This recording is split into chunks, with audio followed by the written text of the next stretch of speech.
शेतकरी यावर संकटात आहे, इकडे आनंद आहे.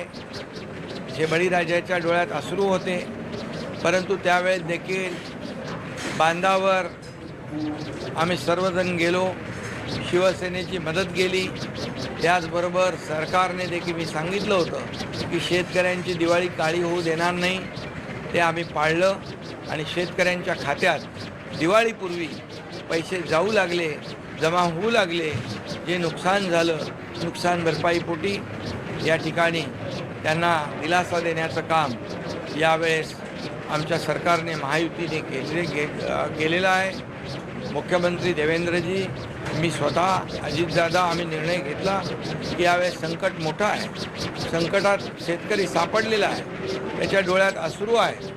त्याचे अश्रू पुसण्याचं काम आपल्याला करावं लागेल आणि म्हणूनच यावेळेस 32,000 कोटीचं पॅकेज आपण जाहीर केलं आणि त्याचं डिस्ट्रीब्युशन खात्यामध्ये देखील होऊ लागलं. याचा आनंद आहे आणि म्हणून शेतकरी देखील या ठिकाणी दिवाळीपासून वंचित राहू नये हीच भूमिका